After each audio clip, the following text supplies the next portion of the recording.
नमस्कार, वंदे मातरम। दोस्तों, स्वागत है आप सबका सैनिक पाठशाला में। आज के वीडियो के 4 महत्वपूर्ण जानकारियां हैं दोस्तों, जैसे आप बोर्ड पर देख पा रहे हैं। दोस्तों, बजट का काम पूरा हो चुका है, हलवा भी बांटा जा चुका है। वित्त मंत्रालय ने जानकारी दी है कि 1 फरवरी 2026 को बजट संसद में पेश हो जाएगा। तो ऐसे में 8वां पे कमीशन का 50% डीएडीआर मर्ज और 20% अंतरिम राहत को लेकर के क्या बजट में कुछ खबर आएगी? क्योंकि 8वां पे कमीशन देरी से आएगा, इसमें कोई दो राय नहीं है। और 2026-27 के बजट में 8वां पे कमीशन का पूरा जो बजट है वो तो नहीं आएगा, लेकिन क्या 50% डीएडीआर मर्ज और अंतरिम राहत के बारे में कुछ जानकारी मिलेगी? उसके बारे में आगे हम बात करेंगे दोस्तों। और साथ ही साथ बजट का एक मोबाइल एप्लीकेशन भी लॉन्च किया गया है, उसके बारे में भी आपको जानकारी दूंगा। इसके साथ ही साथ दोस्तों, 8वें पे कमीशन को 200 दिन के अंदर अंदर लागू कराने की मांग कर दी गई है। रिपोर्ट 200 दिन के अंदर अंदर मंगवाया जाए, ऐसी मांग कर दी गई है। इसको लेकर भी लेटर जारी हुआ है, ये भी आगे आपको जानकारी दूंगा। इसके साथ ही साथ दोस्तों, टोल गेट पर एक कमांडो, एक जो हमारा फिजिकली डिसेबल्ड जो कमांडो है, जो वार इंजरी वाला कमांडो है, उसके साथ किस तरीके से दुर्व्यवहार हुआ था वो आपने देखा होगा। लेकिन अब इस मुद्दे को लेकर के जब पूर्व सैनिक संस्था के चेयरमैन ने उनके मैनेजर को लताड़ा, तो किस तरीके से अब माफी मांग रहे हैं वो भी आगे आपको जानकारी दूंगा दोस्तों। इसके साथ ही साथ अगर आप सही जानकारी के साथ कोर्ट केस करेंगे तभी आपको फायदा मिलेगा, नहीं तो ऐसा भी हो सकता है कि आप माननीय कोर्ट से केस जीत जाएं, लेकिन आपको फायदे के नाम पर 1 रुपया भी ना मिले और आपका जो भी कोर्ट केस में खर्चा वर्चा होना है वो तो हो गया, लेकिन आपको रिटर्न में उसके बदले में कुछ भी ना मिले, ऐसा भी हो सकता है। इसलिए सावधान रहें।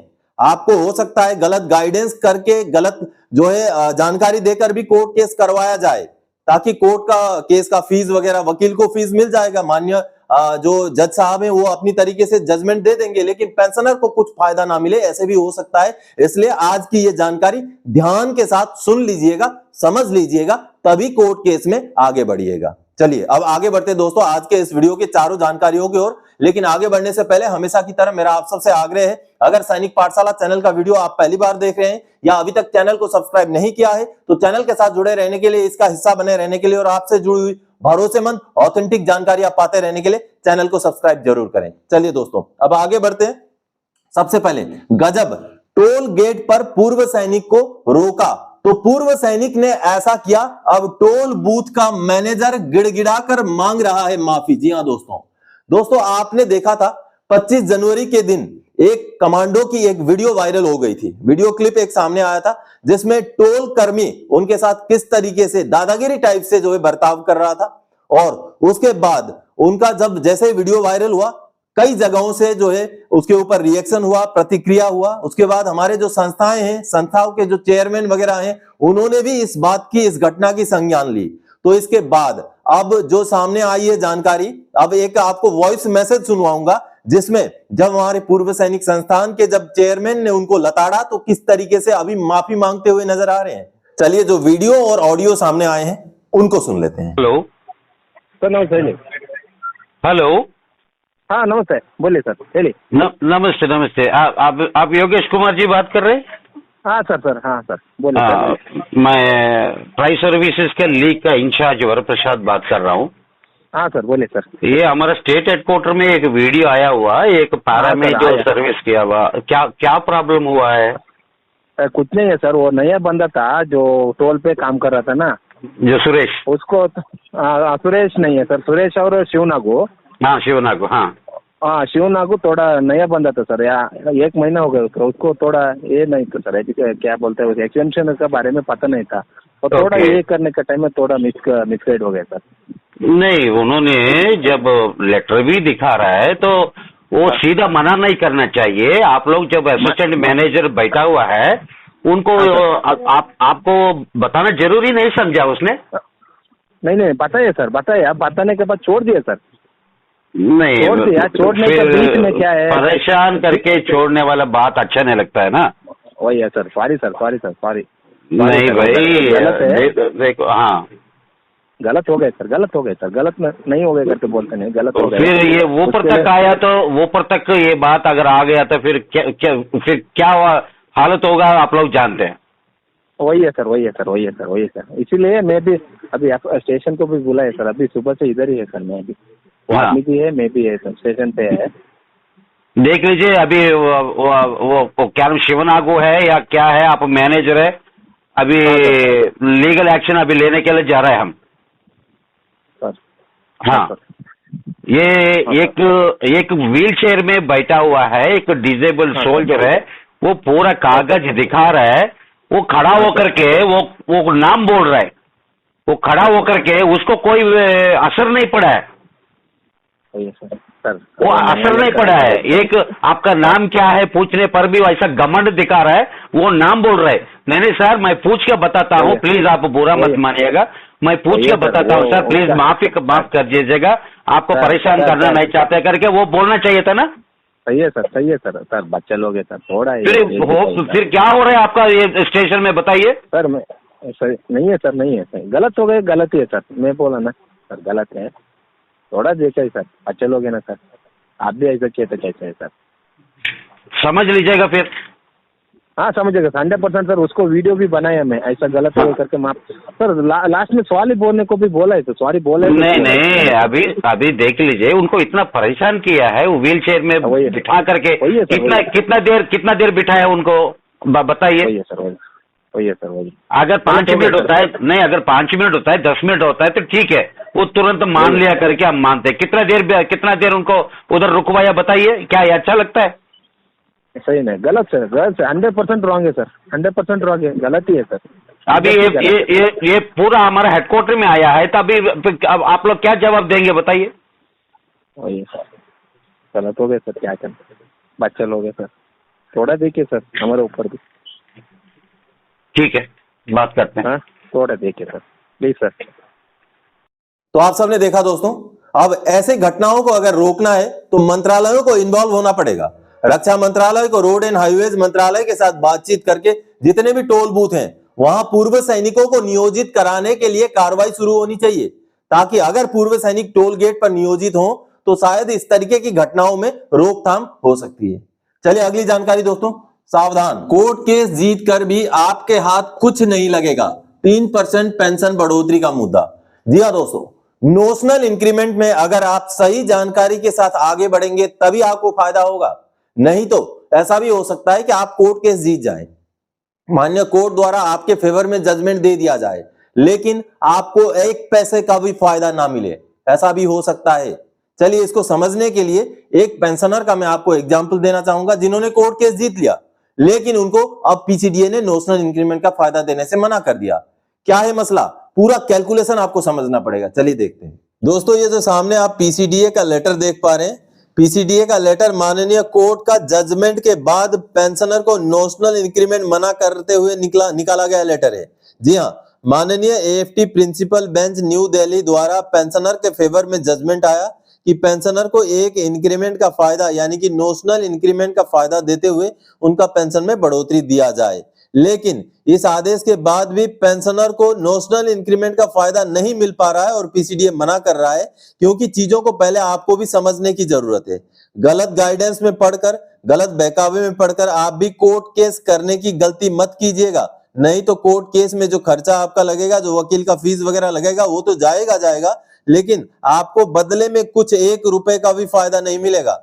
जी हाँ, नोशनल इंक्रीमेंट के मुद्दे को अगर ठीक से नहीं समझेंगे तो आपके साथ भी इसी तरीके का नुकसान हो सकता है। जी हाँ, ये जो पेंशनर थे, इन्होंने कोर्ट केस बकायदा किया और उन्होंने प्रिंसिपल बेंच नई दिल्ली से कोर्ट केस जीत भी लिया, लेकिन जीतने के बाद भी अब उनको पैसों में कोई फायदा नहीं मिलने जा रहा है, क्योंकि मामला ही कुछ ऐसा है। इसलिए पहले चीजों को समझ लें, समझने के बाद ही कोर्ट का रुख करें दोस्तों। तो आगे आपको कंडीशन समझना पड़ेगा। तो चलिए मैं पेंशन के आंकड़ों से आपको कंडीशन समझाऊंगा, इन पेंशनर के साथ किस तरीके का केस हुआ है वो समझिए। चलिए दोस्तों, ये सामने जो कंडीशन मैं आपको समझा रहा हूं, इसको बिल्कुल ध्यान से समझ लीजिएगा। सबसे पहले जब ये पेंशनर रिटायर हुए, मान लीजिए ये 30 जून 2010 को रिटायर हुए, मान लीजिए फॉर एग्जांपल 30 जून 2010 को ये रिटायर हुए, तो इनको 1 जुलाई 2010 में लगने वाला इंक्रीमेंट नोशनल इंक्रीमेंट के जरिए मिलना तय हुआ, जो मान्य कोर्ट ने भी फैसला सुना दिया। ठीक है, चलिए जब वो रिटायर हुए तो मान लेते हैं उनका बेसिक था 14,500 रुपए सर्विस के दौरान का, और मिलिट्री सर्विस पे 2,000 रुपए था, और ये एमएससीपी नायसुदार रैंक के थे।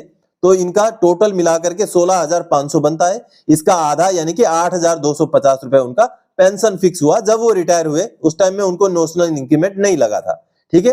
अब जैसे ही वो जून 2010 से 8,250 रुपए पेंशन ले रहे थे, आगे जाकर के OROP 1 में जुलाई 2014 से उनका पेंशन 9,429 हो जाता है, जो कि एक OROP 1 का एक 24 साल लेंथ ऑफ सर्विस के नायब सुधार या MSCP नायब सुधार का पेंशन है ये। तो ठीक है, उनका पेंशन जुलाई 2014 से बढ़ करके 9,429 हो गया, जो आगे 7वें पे कमीशन में इसी में 2.57 का मल्टीप्लिकेशन लगा के 24,233 हो जाता है। फिर OROP 2 में बढ़ के 24,825 और OROP 3 में 26,825। अब इस कंडीशन के हिसाब से इनको अगर एक इंक्रीमेंट दे दिया जाता है आफ्टर नोशनल इंक्रीमेंट, कैसे होगा? मान लीजिए उनका बेसिक था 14,500 रुपए, तो हमने एक 1,000 रुपए का इंक्रीमेंट लगा दिया। हालांकि इंक्रीमेंट 1,000 रुपए का होता नहीं है, लेकिन फिर भी मैंने 1,000 रुपए इंक्रीमेंट लगा दिया। उनका मिलिट्री सर्विस पे 2,000 रुपए, तो उनका पेंशन टोटल बन गया 17,500, जिसका आधा यानी कि 8,750 रुपए उनका बेसिक पेंशन फिक्स हो गया, ठीक है। अब 8,750 और नोशनल इंक्रीमेंट लगने से पहले उनका कितना था? 8,250। अब ये जो डिफरेंस है ये इनका कब तक बनेगा? ये इनका डिफरेंस बनेगा 8,750 माइनस 8,250, महीने का 500 रुपए का डिफरेंस, और ये 48 महीने तक बनेगा, ठीक है। 48 महीने क्यों बोल रहा हूं मैं? क्योंकि वो जून 2010 के रिटायरी हैं। आगे जुलाई 2014 से उनका पेंशन बढ़ के 9,429 हो चुका है, ठीक है, जो कि 8,750 से ज्यादा है। यानी कि इनका जो नोशनल इंक्रीमेंट का फायदा इनको मिलना है, ये इनको केवल मिल पाएगा जून 2014 तक ही। तो जून 2014 यानी कि रिटायरमेंट के डेट से जून 2014 यानी कि 48 महीने बन रहे हैं। तो 500 रुपए का हर महीने का अगर बेसिक में फायदा हुआ, तो 48 महीने का 24,000 रुपए तो उनका बेसिक में फायदा हो रहा है। इसके ऊपर DA भी लगा देंगे तो ये 24,000 जाकर के लगभग 40,000 के आसपास इनका जो है टोटल एरियर इनको मिलना चाहिए, ठीक है। यहां तक आप समझ गए। लेकिन इनको कोई फायदा नहीं मिलेगा। क्यों नहीं मिलेगा? आगे जुलाई 2014 से आगे तो उनका पेंशन में डिफरेंस ही नहीं रह गया, क्योंकि 9,429 उनका OROP 1 में हुआ, फिर OROP फिर 7वें पे कमीशन में 24,233, फिर 24,825 OROP 2 में, OROP 3 में 26,825। यानी कि उनका टोटल एरियर ही बन रहा था जून 2014 तक। जुलाई 2014 से तो उनका एरियर बन ही नहीं रहा है। लेकिन अब यहां पर ट्विस्ट ये कि माननीय सुप्रीम कोर्ट का जो आदेश है वो बोलता है कि जो भी फायदा मिलेगा, जो भी एरियर मिलेगा, वो 2023 के बाद का पीरियड का ही मिलेगा। उससे पहले का पीरियड का कोई भी फायदा नहीं मिलेगा। तो अभी आपने इस कैलकुलेशन में समझा, अब इनका जो भी ये 48 महीने का बन रहा था, ये तो इनको मिलेगा नहीं, क्योंकि सुप्रीम कोर्ट का आदेश है मई 2023 से पहले का जो भी एरियर है वो कुछ भी नहीं मिलेगा। अप्रैल 2023 तक तो कुछ नहीं मिलेगा। तो आप देखिए, अब इनके केस में, ठीक है, कोर्ट केस हुआ, माननीय कोर्ट ने केस सुना, सुनवाई करते हुए उनको नोशनल इंक्रीमेंट का फायदा देने का आदेश दे दिया। लेकिन सुप्रीम कोर्ट का जो एक कंडीशन लगा हुआ है कि मई 2023 के बाद का ही एरियर मिलेगा, अब उस कंडीशन की वजह से इन्होंने कोर्ट केस जीत लिया, लेकिन बावजूद इसके इनको पेंशन में कोई फायदा नहीं मिलेगा, कोई एरियर इनको नहीं मिल पाएगा। चलिए अगली जानकारी दोस्तों, 8 CPC पर जबरदस्त मांग। अगले 200 दिनों में 8 CPC की रिपोर्ट सबमिट करें। जी हां दोस्तों, लगातार मांग जो है उठ रही है दोस्तों कि 8वें पे कमीशन को जल्दी से लागू किया जाए। अब ऐसे में एक संस्था ने माननीय वित्त मंत्री जी के पास लेटर भेजा और 200 दिन के अंदर 8वें पे कमीशन का रिपोर्ट सबमिट कराने की मांग की है। दोस्तों ये जो लेटर आप देख पा रहे हैं, all India NPS employees federation की तरफ से 27 जनवरी 2026 को भारत सरकार के वित्त मंत्रालय को माननीय वित्त मंत्री जी को भेजा गया है। इस लेटर में सबसे पहले तो शिकायत की गई है कि किस तरीके से 8वां पे कमीशन की घोषणा करने के बाद भारत सरकार ने नोटिफिकेशन निकालने में भी देरी कर दी।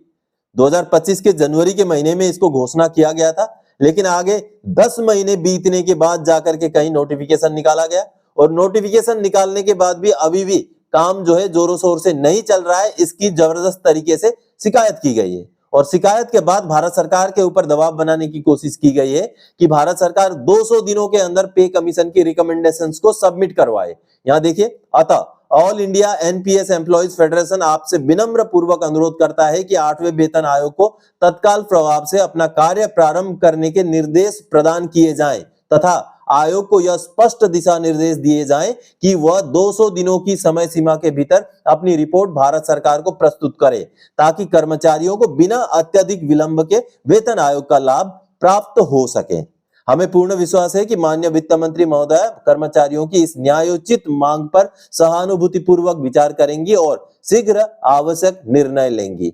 यानी कि अब 8वें पे कमीशन पे हो रही देरी को लेकर भी जो हमारी कर्मचारी संस्थाएं हैं वो आवाज उठाना शुरू कर चुके हैं। चलिए दोस्तों, अब आगे बढ़ते हैं। जो वित्त मंत्रालय द्वारा बजट के बारे में जानकारी दी है उसके बारे में जानकारी हासिल करते हैं। 2026-27 का बजट रेडी हो गया है, हलवा बंट चुका है। 1 फरवरी 2026 को बजट होगा पेश, वित्त मंत्रालय ने दी जानकारी। जी हाँ, वित्त मंत्रालय ने प्रेस नोट जारी करके यह जानकारी दी है कि 1 फरवरी 2026 को बजट पेश होगा। चलिए वित्त मंत्रालय का प्रेस नोट देखते हैं। दोस्तों, 2026-27 के बजट को लेकर वित्त मंत्रालय की तरफ से यह जानकारी सामने आई है। केंद्रीय बजट 2026-27 की तैयारियों का अंतिम चरण आज नई दिल्ली में हलवा समारोह के साथ शुरू हो गया है। जी हां, वित्त मंत्रालय जब भी जो अपना बजट का प्रिंटिंग का काम शुरू करता है उससे पहले पहले हलवा बांट करके इस काम को शुरू किया जाता है और हलवा बांटने का काम माननीय वित्त मंत्री जी के खुद के हाथों द्वारा कराया जाता है।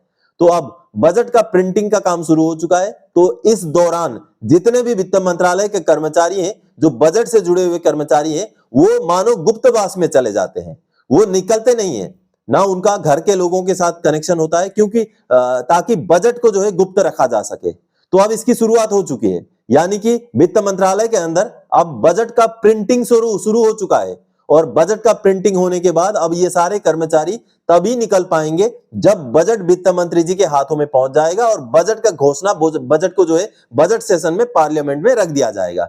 तो कहीं ना कहीं वित्त मंत्रालय द्वारा ये जानकारी दी गई है कि बजट का फाइनल रूप तैयार हो गया, प्रिंटिंग का काम शुरू हो चुका है।